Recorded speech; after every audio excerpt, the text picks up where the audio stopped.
Era la década de 1980, en el área de Riverside, en el sur de California. Las mujeres jóvenes que trabajaban como prostitutas comenzaron a desaparecer, aproximadamente una por mes. El total exacto de víctimas nunca se fijó, pero fueron entre 20 y 30 mujeres, quienes fueron arrebatadas de las calles por un asesino que arrasó varias ciudades de Riverside.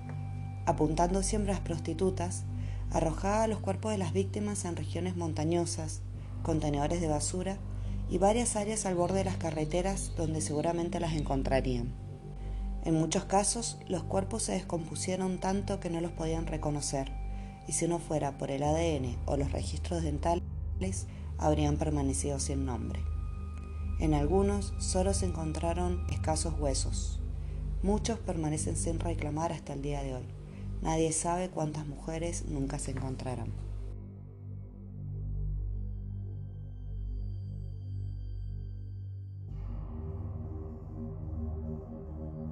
Era la mañana del 30 de octubre de 1986, cuando un hombre que recolectaba latas de aluminio en Riverside, California, tropezó con el cuerpo de una joven que yacía al lado de un basural. La ropa de ella estaba rasgada y destrozada. En un primer vistazo, la policía observó que el área genital había sido mutilada. La autopsia reveló que el cuerpo de Michelle Gutiérrez, de 23 años, nativa de Texas, presentaba un trauma severo en las zonas anal y vaginal, además de múltiples heridas producidas por un objeto punzocortante. Había, asimismo, marcas de ligaduras en el cuello de la víctima. El asesino había invertido una gran cantidad de odio en su ritual homicida. Semanas después, el 11 de diciembre, los investigadores fueron llamados al lugar de otro aparente homicidio. La víctima, posteriormente identificada como Charlotte Palmer, de 24 años, de Illinois, fue descubierta cerca de la autopista 74. De acuerdo con Bill Kelly, autor del libro Los 15 casos de asesinato más horribles que jamás hayan conmocionado a Estados Unidos, la escena estaba aproximadamente a 25 millas del lugar del asesinato de Michelle, y no estaba claro si las dos muertes estaban relacionadas. Además, el cuerpo de Charlotte estaba tan descompuesto que el forense del condado no podía determinar la causa de muerte. El cuerpo desnudo y mutilado de Linda Ortega, de 37 años, fue encontrado a lo largo de un camino de tierra en Lake Elsinore. La víctima llevaba muerta al menos 3 días y se encontraron altos niveles de alcohol y cocaína en sangre. Más tarde, los investigadores descubrieron que Linda trabajaba en un restaurante de comida rápida a tiempo parcial y tenía antecedentes penales por drogas y prostitución. Los investigadores ahora tenían 3 femicidios similares y algunos comenzaban a preguntarse si tenían un asesino en serie en sus manos. Los compañeros de trabajo de Linda en el restaurante de comida rápida la describieron como una madre soltera dedicada, luchando por crear un hijo adolescente, y de hecho se sorprendieron que ella trabajara como prostituta en tiempo parcial. Todas las dudas se disiparon el 2 de mayo de 1987, cuando Martha Young, de 27 años, fue descubierta en un barranco, no lejos del lugar del asesinato de Linda. La víctima era originaria de Nuevo México. Fue descubierta completamente desnuda en posición de águila extendida. Al igual que Linda, tenía antecedentes penales por prostitución y se encontraron altos niveles de drogas en su cuerpo. El forense determinó más tarde que llevaba muerta aproximadamente 3 semanas y murió a causa de una dosis letal de anfetaminas mientras la estrangulaban. Lamentablemente, los asesinos en serie no son poco frecuentes en California, y los investigadores que trabajan en los asesinatos de prostitutas estaban muy familiarizados con los nombres de William Bonney, Leonard Lake y el infame Zodiaco. También sabían que un asesino en serie tiene una sed insaciable de matar, y la única forma de terminar con su ciclo es sacarlo de las calles. 2 años después de su último asesinato, el 27 de enero de 1989, el cuerpo de Linda Ruiz, de 37 años, una chica que era conocida como prostituta, fue descubierto en la playa de Lake Elsinore. La cabeza de la víctima fue enterrada en la arena y una autopsia reveló más tarde grandes cantidades de alcohol en sangre. Se encontró arena en la garganta de la víctima y la causa de la muerte figuraba como asfixia. Casi 6 meses después, el 28 de junio de 1989, se descubrió el cuerpo de Kimberly Little, de 28 años. Una consulta policial sobre la víctima reveló que era una conocida prostituta y drogadicta. Su cadáver, golpeado y maltratado, fue llevado a la oficina forense del condado, donde una autopsia reveló la presencia de alcohol y drogas. La causa oficial de la muerte figuraba como asfixia. Si bien otro asesinato no le sentó bien al grupo de trabajo, estaban emocionados de saber que varios pelos y fibras púbicas no relacionados con la víctima fueron descubiertos en su cuerpo.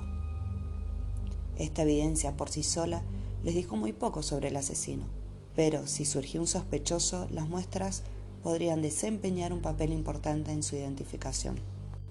Tras el asesinato de Kimberly, los periódicos locales empezaron a investigar los asesinatos, y en solo semanas comenzaron a llegar a Riverside reporteros de otras ciudades.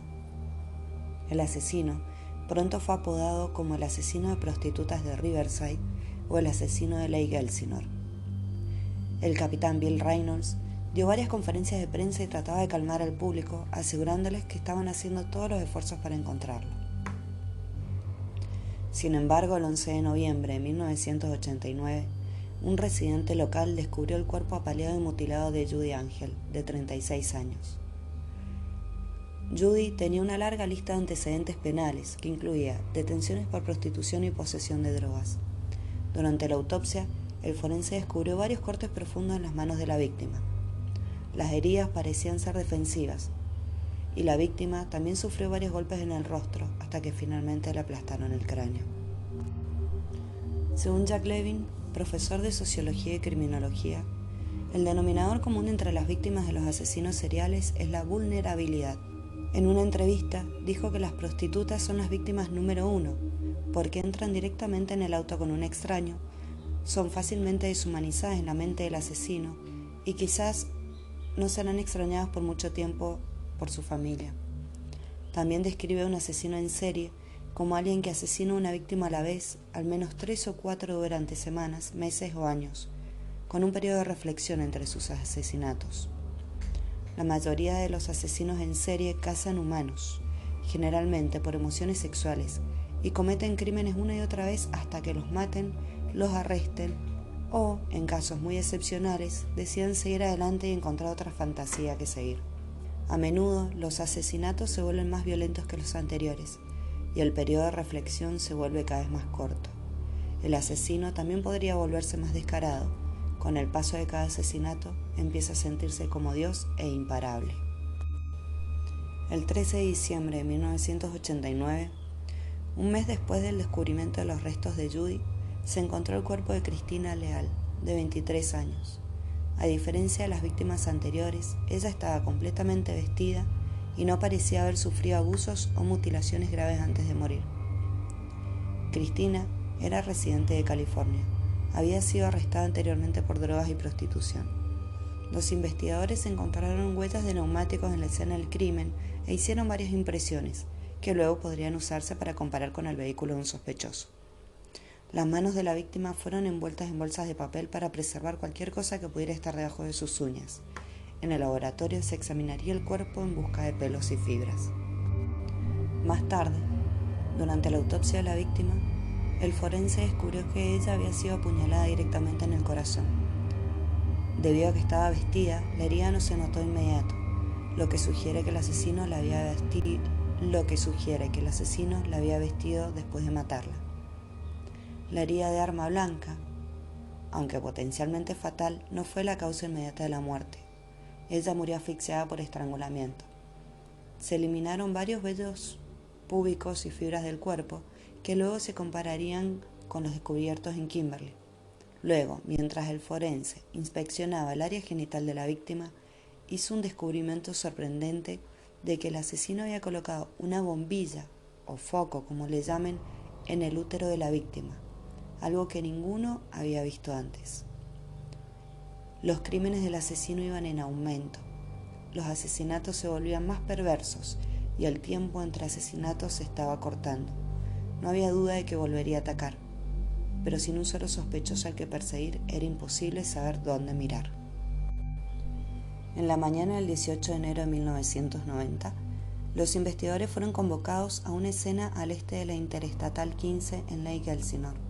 Esa misma mañana, un corredor había tropezado accidentalmente con el cuerpo medio desnudo de una mujer, a quien los investigadores reconocieron como una prostituta de 24 años llamada Darla Ferguson.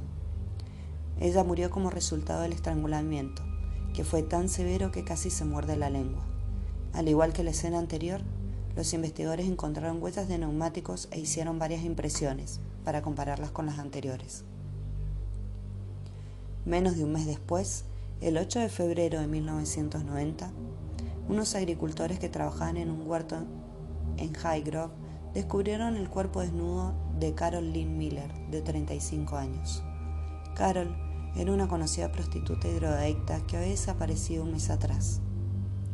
La causa de su muerte fue por múltiples puñaladas en el pecho y fue asfixiada.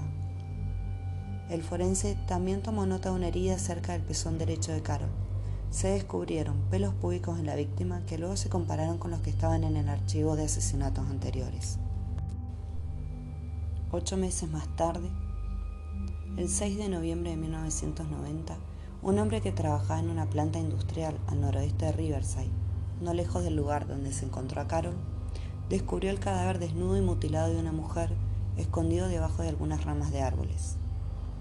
Este fue el crimen más brutal del asesino hasta ahora. La víctima, Cheryl Cooker, de 33 años, prostituta y drogadicta, sufrió severas mutilaciones en su cuerpo y lo más impactante de todo, el asesino le había quitado el seno derecho, lo había colocado a su lado. Los investigadores encontraron huellas de zapatos y tomaron varias fotografías e impresiones antes de transportar el cuerpo a la morgue. Con la muerte de Cheryl, el grupo de trabajo de Riverside se había gastado muchísimo dinero y no estaban más cerca de atrapar al asesino. Según el autor Levin, los asesinos en serie son la crema de la cosecha cuando se trata de asesinatos. La mayoría de los homicidios se resuelven en 14 horas.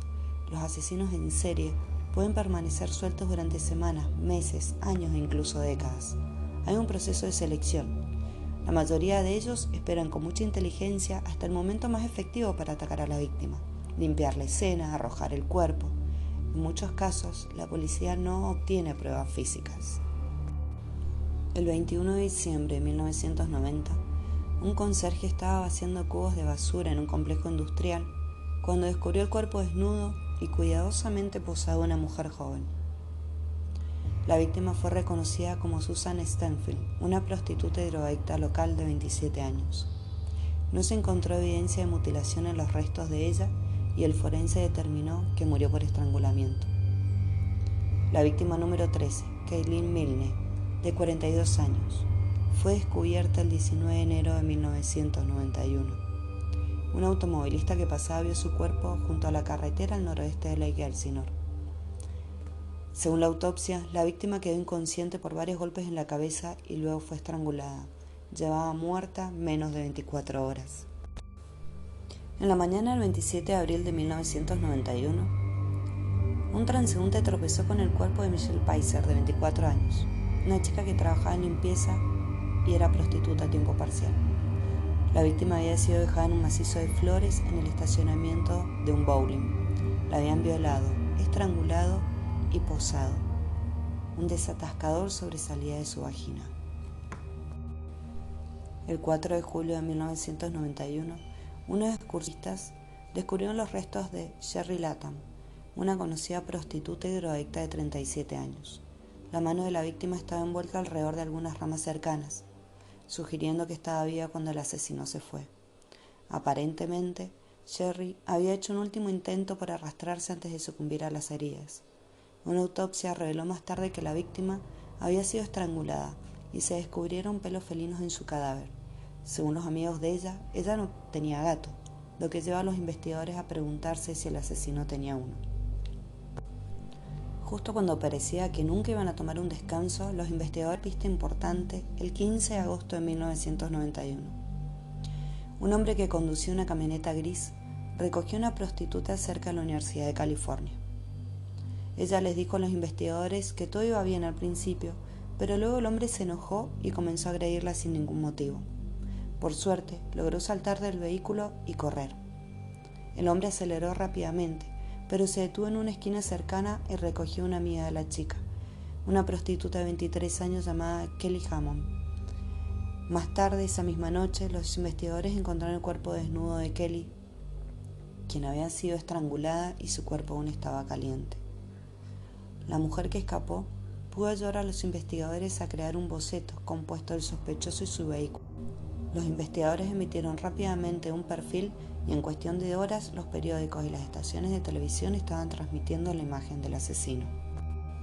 El 13 de septiembre de 1991, un trabajador de la construcción encontró el cuerpo de Catherine McDonald, una conocida usuaria de drogas y prostituta de 30 años. Los investigadores pensaron que el asesinato podría no estar relacionado con los demás, ya que la víctima era afroamericana, mientras que todas las anteriores eran caucásicas. Sin embargo, tras una inspección más cercana, notaron que le había extraído el seno derecho a la víctima, pero a diferencia de la mutilación de Cheryl, no estaba junto al cadáver. Al parecer, el asesino se lo había llevado como trofeo. Los investigadores supusieron que el asesino escuchó una transmisión sobre las noticias, durante la cual un psicólogo dijo que el asesino probablemente era un hombre blanco, que se alimentaba exclusivamente de mujeres blancas. Por lo tanto, decidió matar a una chica afroamericana. El mes siguiente, el 30 de octubre de 1991, un hombre que conducía encontró justo al lado del arcén de la carretera el cuerpo de Delia Wallace, de 35 años. Era una prostituta, drogadicta y madre de 5 hijos. El forense mencionó que la causa de la muerte era asfixia. El número de víctimas era ahora de 18, y los investigadores aún no tenían un sospechoso viable. El asesino atacaba al menos una vez al mes, y los investigadores sabían que era solo cuestión de tiempo antes de que volviera a matar. 2 días antes de la Navidad de 1991, el cuerpo desnudo de Eleanor Casares fue encontrado cerca de la avenida Victoria, justo al final de la calle de la estación de policía de Riverside. Eleanor era una drogadicta y prostituta de 39 años. Había sido estrangulada y le faltaba el seno derecho. La proximidad del cuerpo a la comisaría enfureció a los investigadores, que estaban convencidos de que el asesino la colocó a propósito allí para burlarse de ellos.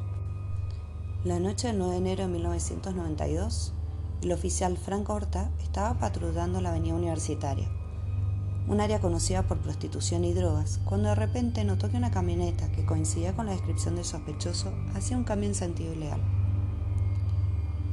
El oficial enciende las luces y rápidamente pide refuerzos. El conductor, un hombre llamado William Saff, parecía ser un sujeto educado, pero al pasar su nombre por la computadora, descubrieron que su licencia de conducir estaba suspendida y el registro de su vehículo vencido. Entonces el sospechoso fue transportado a la estación de policía para ser interrogado. De regreso a la jefatura de policía, la detective de homicidios, Christina Kears y John David, comenzaron a interrogar al sospechoso. Duró horas. Dicen que Saff negó repetidamente cualquier participación en los asesinatos. Los investigadores iban a necesitar pruebas para obtener una condena, y sin una confesión se volvía todavía más difícil. La policía recogió muestras de sangre y cabello del sospechoso y lo arrestó por sospecha de múltiples asesinatos. Mientras la policía se apresuraba a encontrar pruebas, los medios de comunicación empezaron a indagar en el pasado de Saff. No pudieron obtener mucha información, solo que había nacido en 1950 en California. Y cuando se trata de eventos de la primera infancia no había muchas piezas interesantes, salvo que uno de sus hermanos era un adicto a las drogas y el otro tenía predilección por la pedofilia. Linda familia. Según sus compañeros de escuela, Saff era una persona amigable, pero esa imagen de persona amigable se desintegra en 1974, cuando Saff, entonces de 24 años, y su ex esposa fueron arrestados y condenados por haber matado a golpes a su hija de 2 años. Él fue sentenciado a 70 años de prisión, pero obtuvo su libertad condicional en el 84, después de cumplir tan solo 10 años. Su esposa cumplió solo 20 meses antes de que se anulara su condena. En el 86, él empieza a trabajar como empleado de un almacén. y lo describen como un hombre de modales apacibles y reservado. El 28 de febrero de 1992, Saf fue procesado ante la jueza Becky Dugan.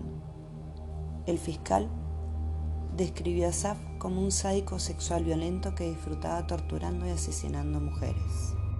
Durante los meses siguientes, se convocaron a más de 30 testigos al estrado. Después de 54 días de testimonio, 4 días de deliberaciones, el jurado declaró a Saf culpable de 12 de los 13 cargos de asesinato en primer grado y un cargo de intento de asesinato. El jurado también encontró a Saf culpable de asesinatos múltiples, uso de arma mortal y acecho. Al día siguiente, el 17 de agosto de 1995, Saf fue condenado a muerte. En este momento, él se encuentra en el corredor de la muerte en la prisión de San Quentin, mientras espera su ejecución. Él sigue diciendo que es inocente. Sin embargo, se rumorea que Saf usó los senos de 2 de sus víctimas para preparar comida que compartió en un picnic de los empleados del condado de Riverside, aunque esa información nunca ha sido confirmada. Y ahora hasta acá llegamos, nos vemos en el próximo.